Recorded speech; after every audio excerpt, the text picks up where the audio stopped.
All right. Happy New Year. Yes. Happy New Year. How was your break? It was good. I escaped to the beach. I went to the Dominican Republic, which was beautiful, and hung out with the family and hung on the beach, did a little bit of work. What was the weather like? It was nice. I mean, it was probably 75, 80. Wow, that's nice. But then got in the 60s at night, so it was almost perfect, really. It's pretty nice. far south. That's nice. So, yeah. We were just in the 38 area. Yeah. Nice to see the beach, but not Swimming. not Yeah. 75, 80s. Yeah. So, but it was good. Good time with family. Work during the break as normal. Yeah. And You turned 29 again, didn't you? 48. Yeah, I had a really nice birthday with the family, and it was kind of nice. Even though I worked, the world did sort of slow down a little bit. Yeah. You know what I mean? The news stories kind of slowed down, and it was a pretty uneventful holiday this year. You remember like when we had the Christmas Day bombing in Nashville? Oh, yeah. You know what I mean? Yeah. It's like occasionally like these holidays can be like Right. really whacked. But this one was, nice. Just pretty uneventful, chill. Yeah, same for me. I did some work, but it was more strategic or longer term work. Yep. Thinking or figuring out what I'm going to do this year. And I like that. It's the different kind of work than day-to-day emails and stuff like that. Yep. But here we are. We're back, and this is episode 35, and we are going to jump into the first stories of the year.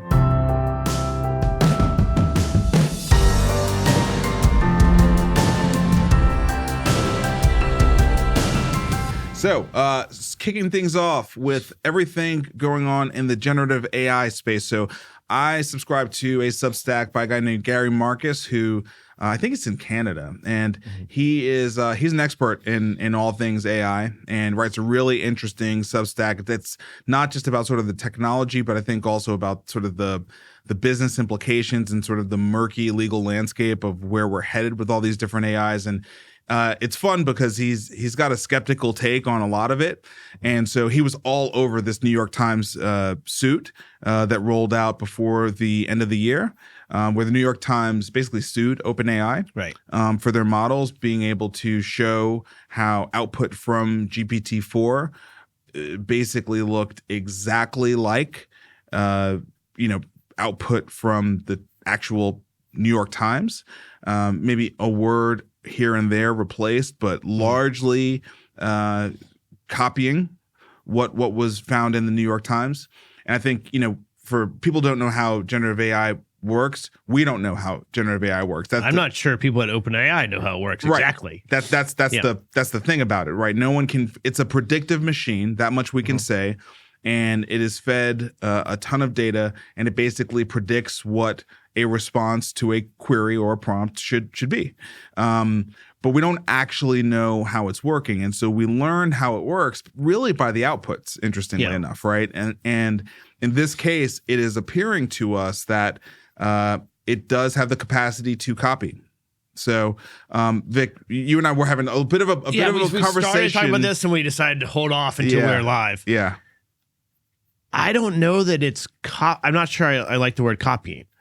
I think it is predicting what the next token or the next letter is going to be. And so a word like New York, it is predicting that it's going to be an E following the N, and it sort of spits that out. That's not the same as I would like cut onto the clipboard and then paste into another document the word New York. I don't exactly know how it works. I'm not sure anyone knows exactly how it works. But I don't know that is copying. It's something different than copying, but the result is the same, which is your point, I think. Yes. I think we have to target the result. And the reason for targeting the result is that if we don't target the result and we allow the semantic inner workings of how this model and this transformer generates its result to become a loophole, then copyright is pretty much dead. Because we're at the very beginning of a vast new era of AI that's going to be generative in nature. And I think in many cases, as long as it's got the license, we would be happy. We might even prefer that it copies. I think we'd be very happy with it to properly copy. But in the creative realm, if you take away copyright, at least in countries where copyright is a part of the fabric of the creative economy, if you take that away based on the semantics of how it was actually produced, you leave people with no protective model for their creativity going into the future. Maybe it worked in the past, but you're basically saying AI has sort of rendered that legal framework. Void is not quite the right word, but like insufficient to protect your value. Well, so let's maybe start with where I think we can agree. Okay. I think our economy, our country, benefits from creating incentives to encourage humans to do creative work.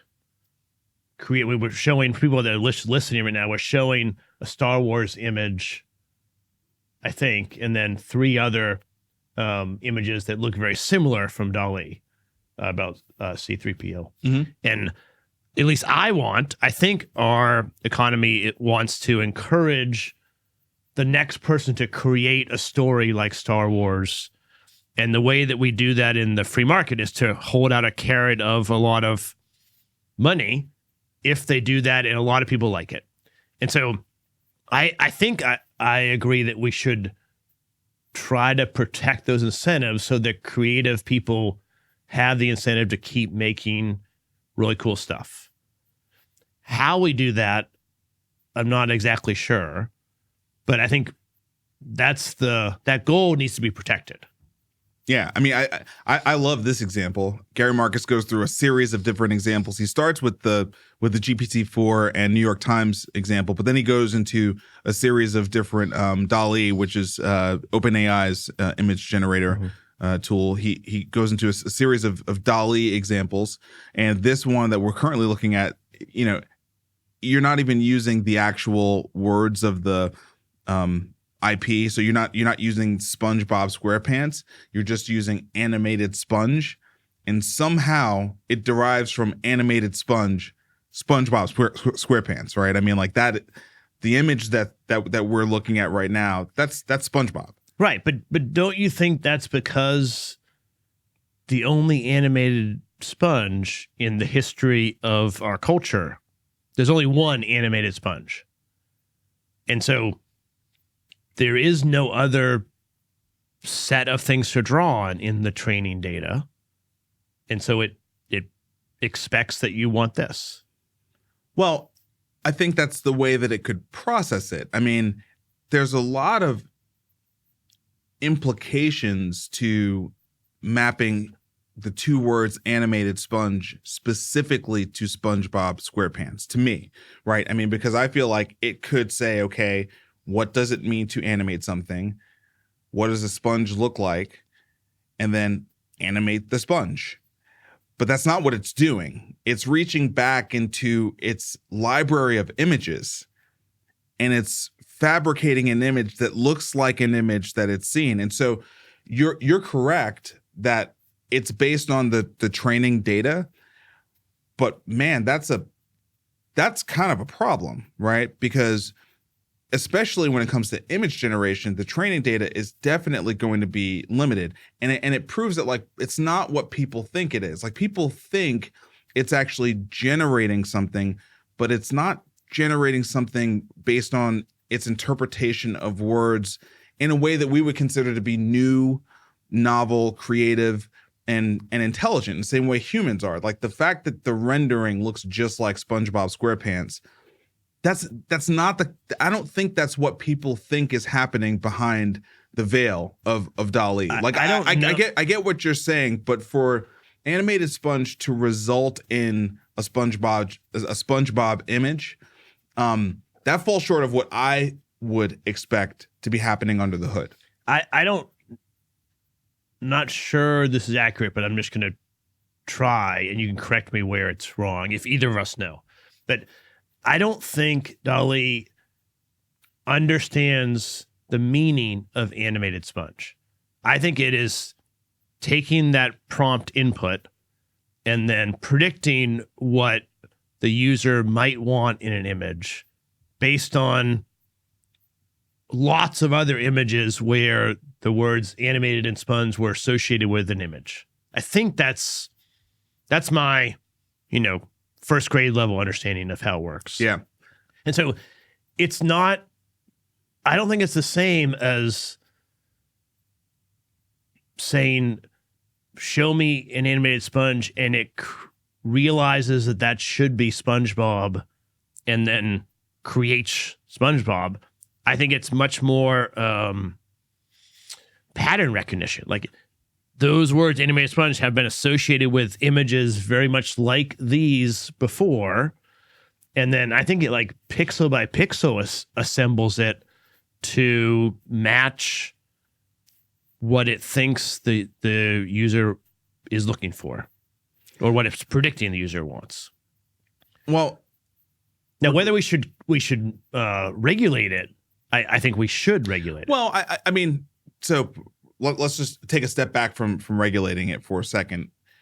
I want to just talk about the implications here. So the first thing is the New York Times is proactively not waiting and jumping on a lawsuit. This was not the behavior that the New York Times had when Google first decided it wanted to start crawling the entire internet. Mm-hmm. And that tells me that the New York Times, as a content creator, copyright holder, that monetizes its intellectual property through paywalls and subscriptions, mm-hmm. has learned from the past to not play nice with big tech and to be aggressive in the beginning before big tech gets too much of a foothold and it gets too hard.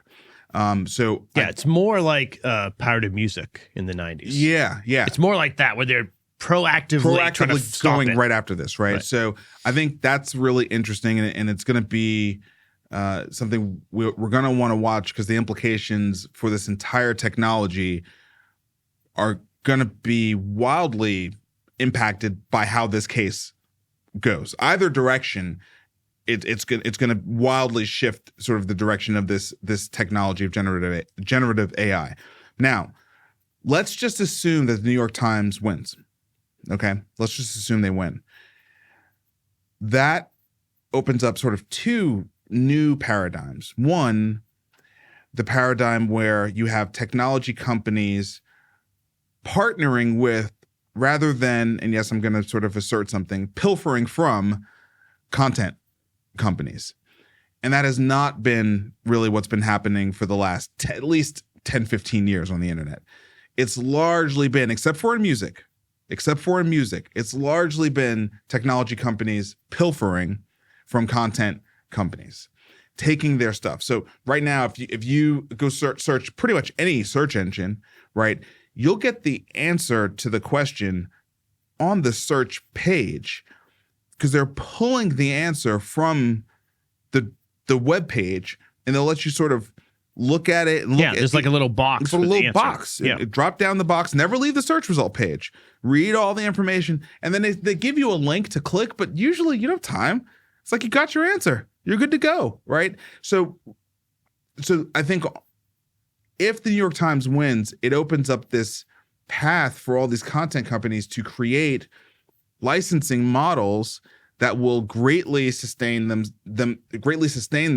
and change the disruptive nature of generative AI. And I think that is broadly good for all creatives. Like if you create content that, whether you're the New York Times or you're, Joe Schmo who makes songs and puts them on Spotify or self-publishes books, it puts you in a really strong position. I think the second thing is it solidifies data ownership as part of the generative AI stack, right? So it's not just incredible cloud infrastructure, hello Microsoft Azure, and fantastic data science technology, hello OpenAI. It also, the third component of this triad is the actual underlying training data. It becomes a fundamental part of the GenAI stack. And I think that's got a lot of great implications for healthcare, right? Yeah, I don't know about the healthcare side. I was tracking you. Maybe it does for healthcare. I think it's going to be really hard to, like, let's say the New York Times wins. Yep. I don't know how to implement that. That's why I went to the music example. Okay. Because I think there's going to be lots of open source tools that are out there. They're already out there in the wild going, a lot like music before iTunes and Spotify. Yeah, but they don't have distribution. The New York Times doesn't need to be worried about them. They don't have distribution. Okay. The New York Times can't, I mean, all they can do is send them cease and desist. That doesn't matter. OpenAI partnering with Microsoft, that matters. Google matters. Like, you know, like we gotta stay realistic. We can always talk about some open source group that's out there, blah, blah, blah, but like there's no distribution there. Okay. Well, I agree it'll be interesting. I don't know where you would draw the line between what I would say is like acceptable building on top of other, like, so for instance, many TV shows follow the same kind of pattern, right? Girl meets boy, they get in a fight, they have some entertaining interludes, and then they get together in the end. That's not to say that you can't write another one of those, and that even generative AI could write another one of those. And so I guess where the line is really going to be difficult, I think. But yes, it'll be interesting to follow it. And okay, it's going to be different in every country. So let me talk about where I see it valuable in healthcare. Okay. So I think about a company like Civica, right, which is that data consortium of all the different health systems that have decided to pool all of their data and then use it to support clinical trial innovation, right? Yeah. That's a lot of rich data, and clearly, if they've got the rights to pool it into a consortium and then sell access to that data to different pharmaceutical companies, they have other rights as well. We're talking about organizations that will never be technology powerhouses, right? But if they can participate in value creation in technology by way of data ownership, I think that's really interesting. And that could be an interesting net new revenue stream for, a segment of the industry, health systems in particular, that they're kind of struggling to find net new revenue streams. So that's interesting to me. I mean, if you can actually turn your data into oil, like actually do it, and what makes it possible has always been, what's the application?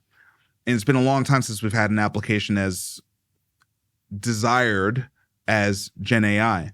So there may be all of this, all this loose change in a bunch of health systems pockets that they didn't know they had.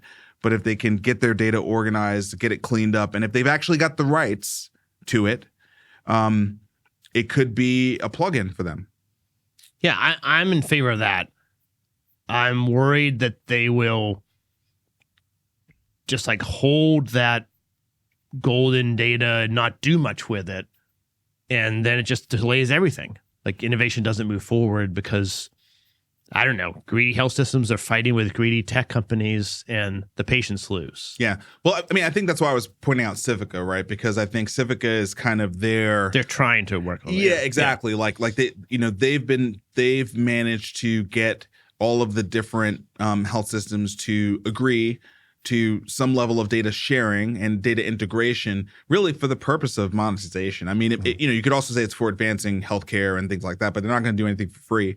Right. You know what I mean? So I do think some of these initiatives are interesting, but this story is one we need to track because it increases the value of data ownership. And as we continue to think about ways that GenAI is going to, and really not even just GenAI, I mean, all forms of machine learning that are going to continue to emerge. So there'll be something that's going to come in the next 2-3 years. It's going to blow what we currently understand about GenAI out of the water. And ownership of data seems to continue to sustain itself as a valuable beachhead for non-technology organizations to be able to have a viable position in this future. Yeah. So that's good for me. I think that's good. Yeah, especially if it's fairly unique or personalized or has some Yes. application that is not as general. Yep. For sure. All right, let's switch to a couple of stories around the private markets. So first, Goldman Sachs has raised $650 million for a life science fund. This is good for the life sciences space. That's not a huge number, but Goldman Sachs is a great name. Bringing capital back into that space smartly. They're entering the space because they know that the company values are low. 2 years of being capital starved has driven a lot of assets to bargain discounts, and I think it makes a lot of sense to allocate north of $500 million to go get access to some of those assets. Yeah, no question. I was happy to see a new fund being formed early in the year. It's decent size. Maybe it could be bigger, but $650 million can do a lot with that in life sciences. I think they're going to be early, mid, pretty early, not as early as we are, but earlier. So I think it's good sign that maybe the markets will begin to. I think in general, since the Fed has kind of pivoted, the markets are maybe a little bit choppy to start the year, but people are beginning to be more optimistic about things. Yeah, and I think that the tide is turning as a lot of weak hands have been flushed out, and now the stronger performing companies are still there, but the prices have come down to a much more attractive price point. Yeah, it's great. It's great. So this is good. This should be seen as good news. I'll be at JP Morgan next week, and it'll be interesting to see kind of what the chatter is around life sciences and the capital markets around life sciences. There's always a lot of life sciences at JP Morgan. For sure. And then our second story about the private markets is the story about LPs doubting venture funds startup valuations. So it's funny. I had a conversation with an LP. Not gonna say who, but I had a conversation with an LP. It's actually my last LP meeting of the year, and we sort of went through the financials from Q3, and they asked about the write downs, like kind of like, hey, where are the write downs? You know what I mean? And I was like, well, we had one in Q2 from an investment that we made, sort of a down round. But that didn't make it into the valuation meeting, so it'll be in the Q4 financials. And they're like, okay. But I didn't reflect on it until after the meeting that it was really the one thing they were prepared to talk about. Was that's what they were expecting. Exactly. They had the financials out, and they were ready to talk about the write-downs, right? And so I think it's interesting that this story here on Wall Street Journal Pro Venture Capital, top of the year, is talking about LPs doubting venture fund startup valuations. What's really interesting about that is we've been covering on the show the whole back half of last year that we've been doing the show, both PitchBook and Carta, significant decreases in the private markets already, right? Anywhere from 25% in the seed stage all the way to north of 60% declines in like the Series D ranges, right?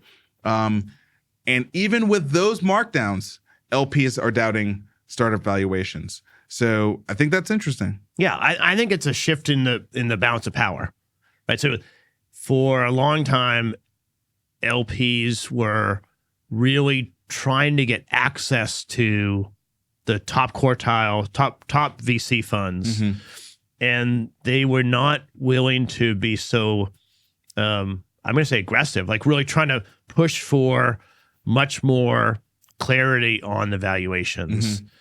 They accepted the fact that they were, in quotes, lucky to be in, and maybe there's some inefficient pricing, but on the balance, it works out really well, and you're lucky to be in.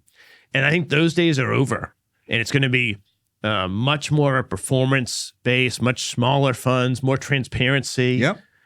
I think the LPs have gained a lot of kind of clout and authority and status, and they're looking at some of the big platforms. We've covered it last year with platforms kind of either shifting, selling pieces, getting smaller, shutting down, shut down altogether. And so I think LPs have sort of gotten more ability to push for transparency and clarity, and it's probably healthy, honestly. And if we are GPs, but I'll say I understand the incentives are for me to keep valuations high just to make it look good. But at the end of the day, I get judged on how much cash I send back to the LPs. Yeah. And so if a GP is spending too much time worried about interim valuation, I think they're probably not the best GP. And I think GPs are going to have to be, and we already are, very transparent. Like, okay, here's how we came up with all the valuations. What part do you want to question? Let's dig into it. That's right. Maybe there's a difference in opinion of some interpretation of something, but on balance, I think that's a good thing for LPs to get more transparency, more clarity. Yeah, I mean, I was not guided by any LPs to do this, but in my own reporting, I've really stopped emphasizing valuations. And I'm not trying to hide anything from a valuation perspective. It's just I recognize in a market where everybody is down, it's like, look, you're either flat down or you had an up round via an actual financing round, which is incredible if you pulled that off. So I'm trying to be very straightforward around that stuff. What I am emphasizing is runway. Right. I'm emphasizing the vast majority of our portfolio has more than a year and a half of runway. Right. And to me, I think that's a big deal because a lot of companies are not going to make it. Yeah. Because of runway issues. And, the bad match of runway issues and capital scarcity, they're not going to make it. And so the first thing, you can't realize value if you don't survive long enough. Right. But, you got to kind of climb up the hierarchy of needs, and you start with survival. Do you have the runway? So I've really focused on that, and I got no problem reporting a down valuation. Look, this increased scrutiny, I like it personally, because I've always sort of positioned myself as like an underdog in this space. I mean, I don't have the I mean, we're in pedigree, Nashville. Neither one of us went to like a fancy MBA school. We're not on the coast. We don't have big institutional investors.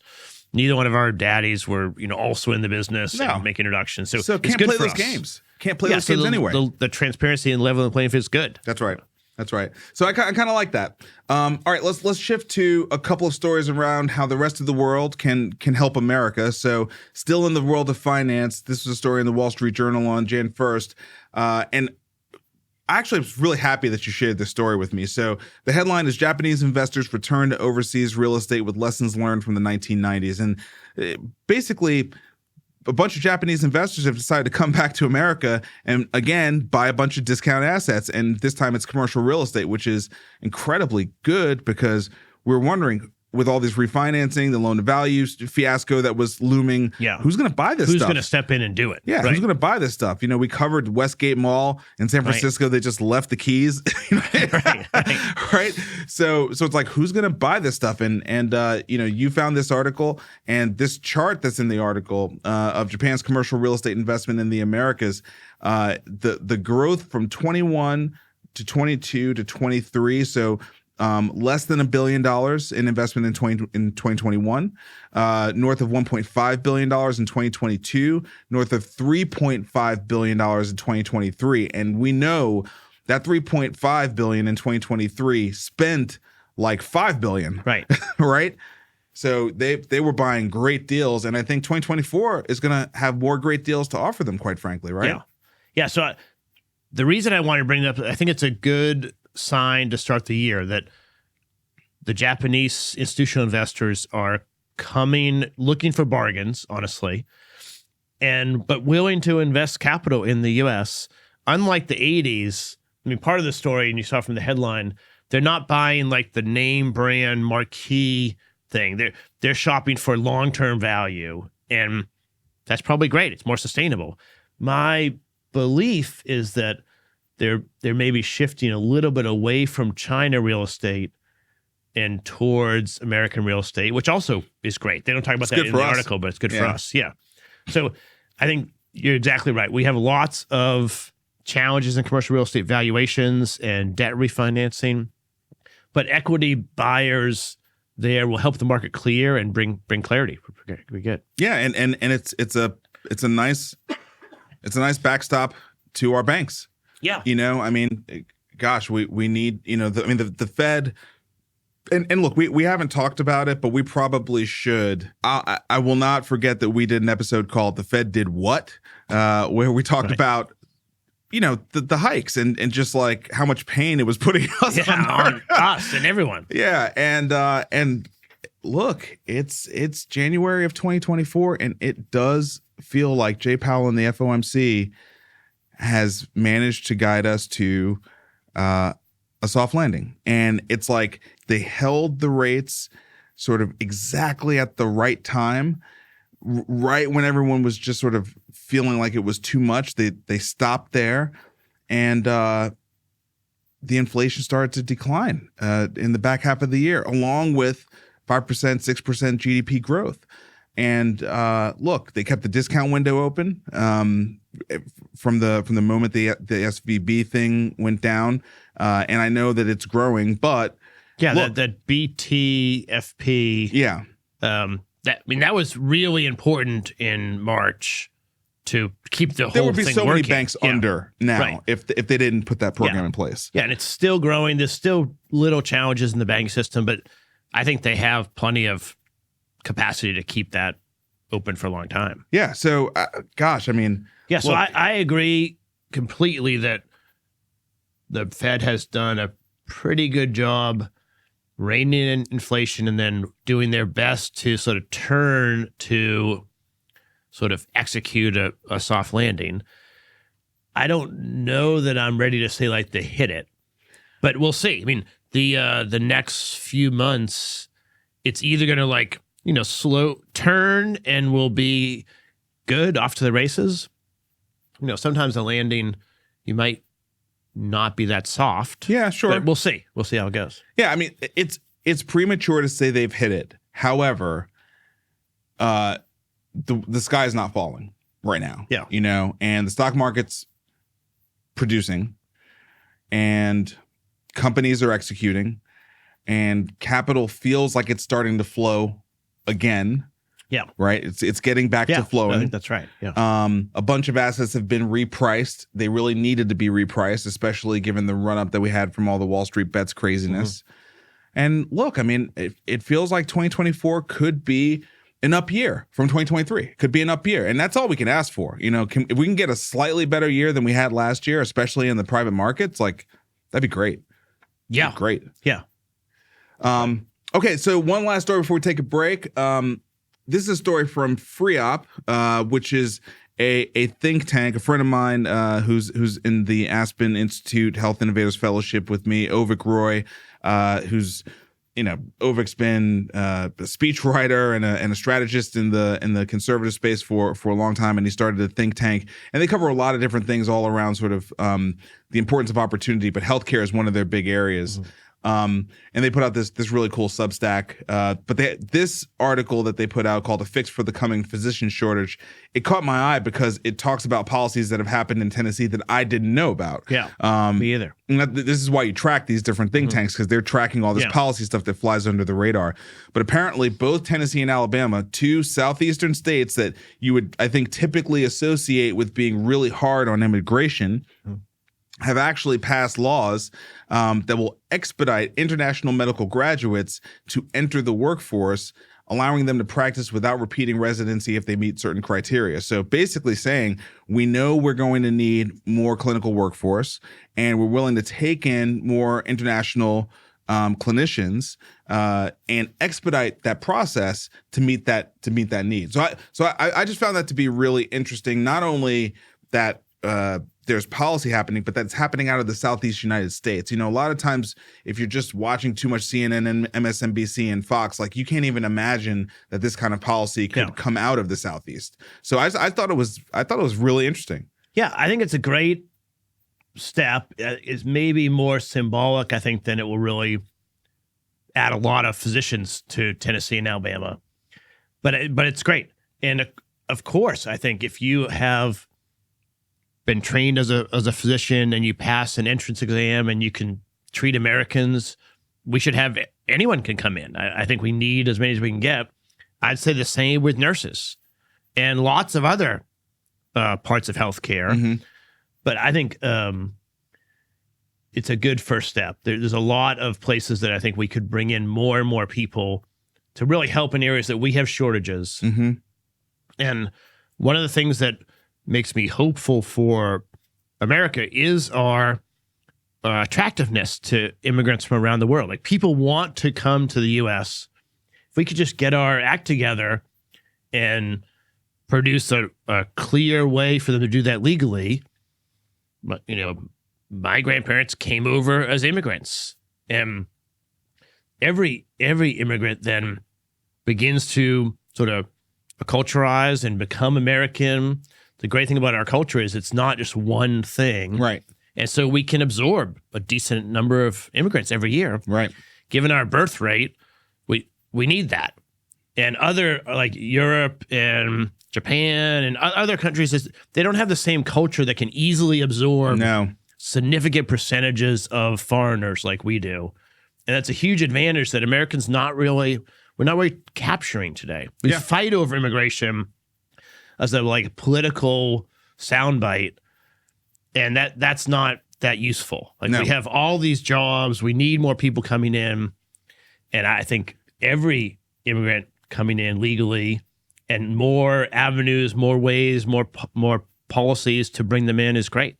And it's a unique advantage that we have, right? I mean, the reality is that the future is going to be even more tech-enabled than it was today. That's going to change the way that the clinical workforce actually looks, right? I mean, they're going to have to leverage more technology, and I think the things that humans are doing are going to start becoming more technical in nature. When I say technical, I mean the kinds of things that don't necessarily require as much book knowledge, but could be more like a trade school form of knowledge, look, there's not that big of a difference between sewing up a dress and sewing up skin. There's really not. I mean, it's a skill set, and can you apply that skill in a different theater, right? And so I think as we get things more tech enabled and we come to terms with the reality of the clinical shortage that we are facing,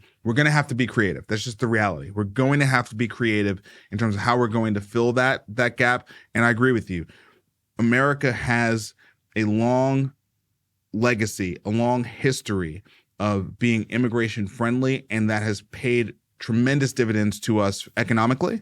And I think when you look at many other places in the world, especially in Europe, their political environments are trending otherwise, right? I mean, they're getting very anti-immigration. I would say here, we're not as much anti-immigration as we are border protection. If we're getting specific about what our issues are here, there's a lot of issues around the border, not so much around immigration or lawful immigration. Whereas in a lot of, Europe, it's not border stuff. It's just literally fundamental immigration stuff and national identity stuff. So I think unfortunately, both sides politically use border safety and immigration as a wedge to get out their vote or demonize the other side. Right. But I do think that it is legal immigration for jobs where we have shortages is very clear. We should encourage it and allow it. And our system, our culture, the way we have our states and cities, and just the identity of the U.S. is very open to immigrants. But it's not even the immigrants coming; it's really their kids and grandkids that they just are Americans. They don't know any different, and yet they bring all kinds of skills and perspectives and different views of the world that are really helpful. Yep. Agree. All right, so we're going to stop, let Doug share a little bit about Jumpstart Foundry, and we come back, we're going to give a couple of notes about the healthcare industry. Thanks, guys, for the opportunity to talk about our pre-seed fund, Jumpstart Foundry. My name is Doug Edwards, CEO of Jumpstart Health Investors, the parent company of Jumpstart Foundry. We're so excited to be able to talk about early stage venture investing, certainly the need for us to change the crazy world of healthcare in the United States. We are spending 20% of our GDP, north of $4 trillion a year on healthcare with suboptimal outcomes. Jumpstart Foundry exists to help us find and identify and invest in innovative companies that are going to make a difference in healthcare in our country. Every year, Jumpstart Foundry invests a fund, raises a fund, and deploys that across 30, 40, 50 assets every year, allowing ease of access for our limited partners to invest to help us make something better in healthcare. Some of the benefits of Jumpstart Foundry is there's no management fees. We deploy all the capital that's raised every year in the fund. We find the best and brightest, typically around single-digit percentage of companies that apply for funding from Jumpstart, and we invest in the most incredible, robust, innovative solutions and founders in the United States. Over the last 9 years, Jumpstart Foundry has invested in nearly 200 early-stage, pre-seed stage companies in the country. Through those most innovative solutions that Jumpstart Foundry invests in, we also provide great returns and a great experience for our limited partners. We partner with AngelList to administer the fund, making that ease of access not only with low minimums, but the ease of investing in venture much better. We all know that healthcare is broken. Everyone deserves better. Come alongside us with Jumpstart Foundry, invest in making the future of healthcare better, and make something better in healthcare. Thank you, guys. Now back to the show. All right, so jumping back into healthcare world, Elevance Health has acquired Paragon Healthcare, and this is a story about an infusion services company. So we've been talking a lot about specialty pharmacy and infusion services, and this is Elevance continuing to build out their stack and making their play in the space. Yeah, I mean, they continue to sort of expand and build out their payvider playbook, and they're adding to it. I think infusion therapy is a really good place to. It's high growth. We talked about it, I don't know, 2 or 3 shows ago. It's lots of new things that you need to do, like specialty drugs and things that way.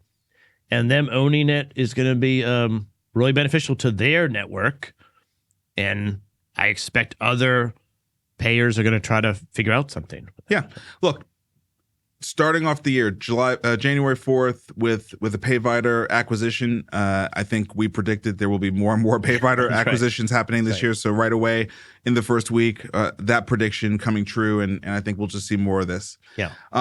This is, to me, I think is probably the biggest. This is the biggest shock to me. Yeah, incredible healthcare story. So Lilly launches end-to-end digital healthcare experience through Lilly Direct. So we had to read the entire press release to really get the gravity of what's going on here. 3 times. Yeah. I mean, yeah. Basically, Lilly is going direct to consumer. They are creating a digital platform. That digital platform will engage patients in the United States who live with obesity, migraines, and diabetes. Obviously, all strong areas for Lilly, where they've got a great portfolio of solutions, pharmacological solutions. Yep. And it is going to offer them, I'm assuming, great pricing as well as affordable ways to purchase those prescriptions direct, along with an independent, they say multiple times through here, an independent group of providers, telehealth providers, and an independent search tool that will allow you to find a healthcare professional that is in person, that's in your area. So independent to me, I think, is signal for not in network, not part of a pre-bundled insurance product at all. This appears to be a full-on direct-to-consumer platform and they're not even like playing around. It's branded Lilly. Yeah. Lilly Direct. They're using their brand. So this is a true consumer effort from Lilly, from a pharma company. Yeah, and they're calling it independent provider, but I think the providers work for Lilly. Maybe they're subcontracted out, but you go to Lilly Direct and you say, I need help with my diabetes, and they introduce you to a provider on telemedicine that you can talk to. I think what they mean independent is they've been referred to by Lilly, but they're not forced to prescribe only Lilly drugs. They can get, I read it as they can do any drugs, but Lilly wants to own that relationship. And then they have their whole suite of drugs, which are very effective. Yeah, I mean, I think because I don't understand the actual. The news has only been out for a few hours, so we'll learn more. Yeah, and I am not a policy expert, so I don't understand sort of the regulatory issues here. Obviously, they have fine-tooth combed them, or they wouldn't have even launched this thing. Yeah.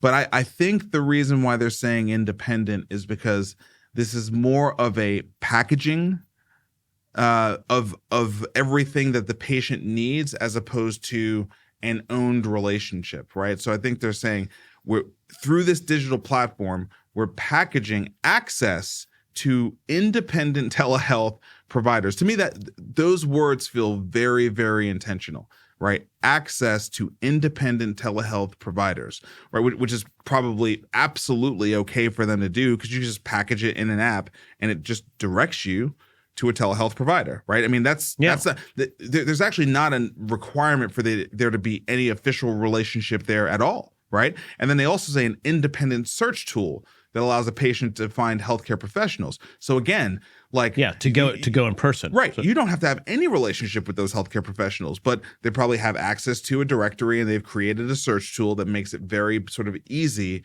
for that patient to be able to do that. I think a lot of this is centered around the fact that if you are a patient and you're living with obesity, or you're living with migraines, or you're living with diabetes, in all three of those cases, it's likely you need certain prescriptions. Yeah, and Lilly has products. And Lilly has products in that portfolio, and they're just saying, listen, why would we not, amongst all the other ways that we go to market, create a direct to consumer channel? And I think some of this has to do with the fact that we have the Mark Cuban Cost Pluses of the world, right? And we have Amazon getting into the space directly, right? It seems to me that we're going to have more consumer-facing, savvy, interfaces for patients to get access to the meds that they need.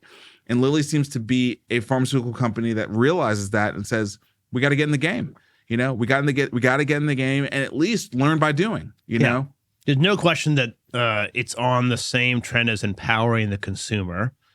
But I think it's also a kind of a response to the payvider move. Yeah, right? I think that makes sense. They are beginning to test the waters of providing care themselves. Now, there's some complexity. We need to talk to Emily or another policy person, but I think they have to keep like a little bit of separation, independent. You can't be forced to only prescribe Lilly drugs. That's why I'm saying the access and the independent piece, I think, are critical. Right. And I would imagine that's not just press release. I would imagine they actually will have there's arm's length between them and the provider. And right? I think they probably feel like their drug solutions, their drug treatments are very good solutions for some situations, maybe not for all. And so the doc should prescribe whatever is needed.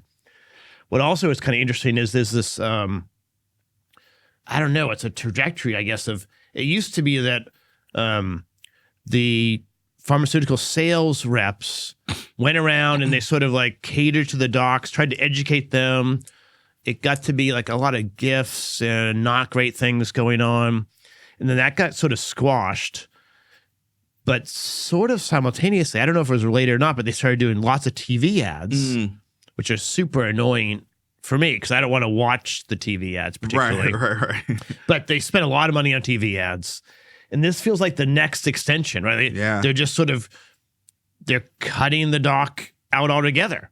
Or there'll be a doc, but it's not like, they're not relying on. To me, it's more they're cutting the insurance company out. That's what I think. About more here is, that's who they're competing against. I mean, we just had a story about Elevance.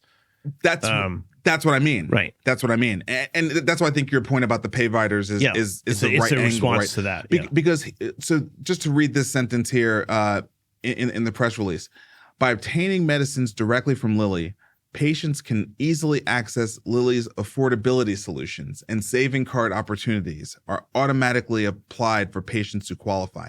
So affordability solutions, right?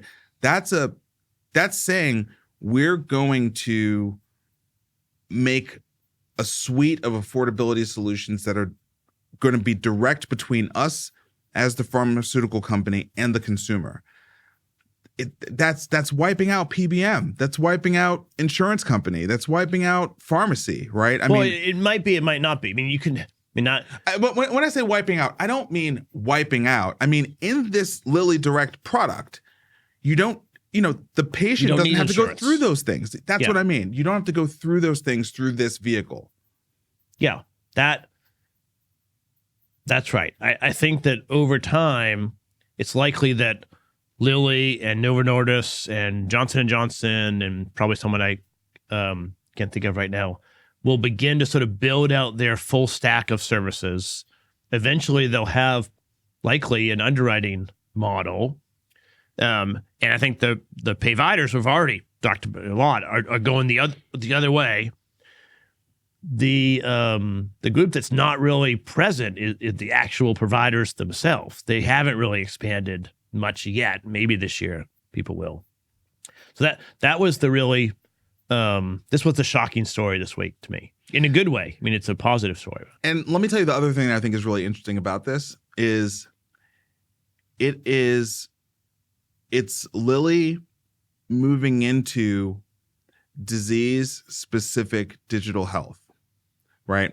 Which I think for us as venture capitalists, that is certainly an area of the healthcare venture capital ecosystem, and it's one that we've talked about several times on this show. It's actually a space I really like. Yeah, I like disease-specific digital health, right? Because that's where I like to take on risk too, like because you can measure it, you can really influence it, you can make money there, and help the patients. So there's sort of two things about this. One, it's tremendous validation, I think, that venture capitalists who are focused on this disease-specific digital health angle are headed in the right direction, right? That's kind of where the industry is going. So that makes sense. Yes, thumbs up. That's good. But also, you now have to consider that you may be in competition with a juggernaut like Lilly. Because, make no mistake, I mean, this is one of the best performing companies in America of 2023, right? So it's great in the sense that it presents some great validation for the business model. And it's competitive. And it's competitive, and it's competitive. So really interesting. Yeah, I think it's great. I mean, I say to entrepreneurs, I think you say something similar. If there's no competition in the space, there's probably a reason. Yeah, right? I think it's great that Lilly's entering, and our companies still will be nimble and can move quickly, and then Lilly will probably acquire some of them. Yeah, and also I would say migraine isn't an area I think we would focus on anyway, but obesity and diabetes, we've looked at those and kind of felt big. Not only are they big, but they're also, there's like lots of people going after them. Yeah. I think we've kind of said maybe a little bit picked over right now. Not too picked over for a Lilly. I mean, obviously they've got a portfolio of drugs for those people, right? Yeah. But if you're just a pure digital health provider, kind of, I hate to say it, but kind of a middleman in the space, there's a lot of competition in that market. So not one we would really go after. All right, the final thing, which is definitely a feel-good story that you found in the Wall Street Journal of all places, the story of Gladys McGarey. 103. The headline is "How to Work and Love It into Your 80s and Beyond." We lost a bunch of icons towards the end of the year. We lost Charlie Munger. We lost Henry Kissinger. And Carter. What's Rosalind Carter. Yeah. So and all of them were in their late 90s, right? Munger was 99. But this is a great story about Gladys McGarey, who is 103, who's a doctor, and is still active. Yeah. She's still writing books and speaking and does rounding and stuff. The story that I like, the piece of it's a long story. People should read it just for the feel good.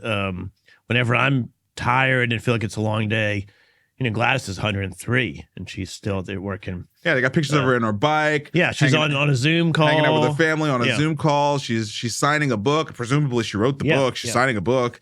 I mean, it's amazing. And also, I got to say, she looks great. Yeah. And so it's a great story. And also, she is a clinician, sort of primary care. And she had an event. The best part of the story, I thought, was her husband left her for another woman in the clinic. They worked together in the clinic. Yeah. Ended up having an affair with a nurse, which I've never heard that story before. And she was upset for an hour or so, and then she like picked herself up and started her own competing clinic down the street. One of her patients co-signed a loan to help her get started, and that was 50 years ago. She was 65 or something. Wow, amazing.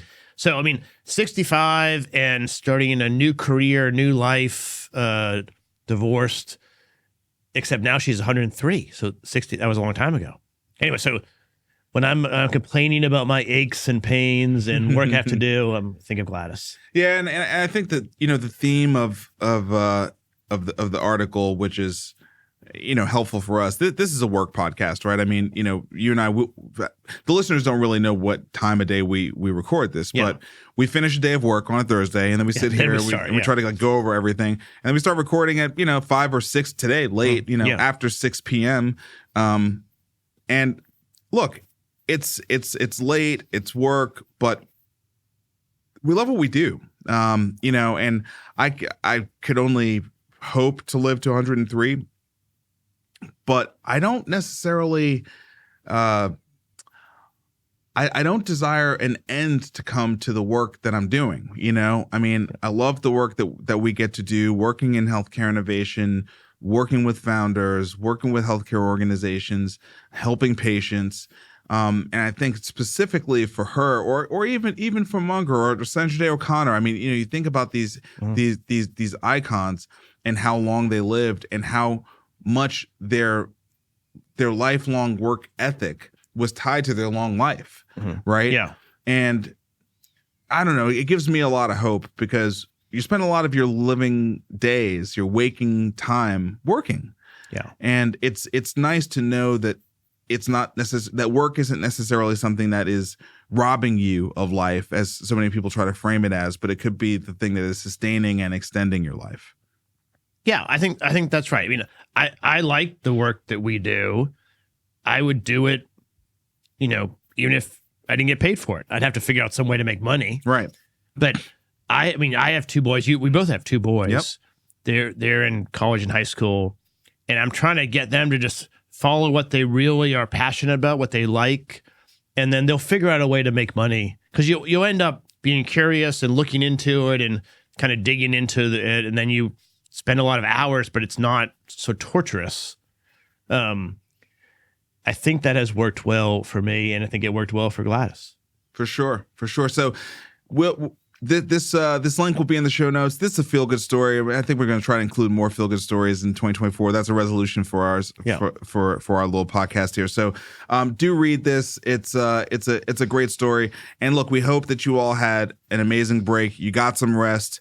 2024, huge year. Obviously, a lot of people are kind of antsy. Election year, weird stuff with all this AI stuff, but a lot of things to be excited about, and a lot of great things happening in the world of healthcare innovation, venture capital. So I hope that you will stick with us all year. We're gonna keep popping out these shows, and exciting to say that we already have 4 guests scheduled for the start of the year. So I'll be at JP Morgan. If you happen to be at JP Morgan, hit me up. Would love to see you while I'm out there.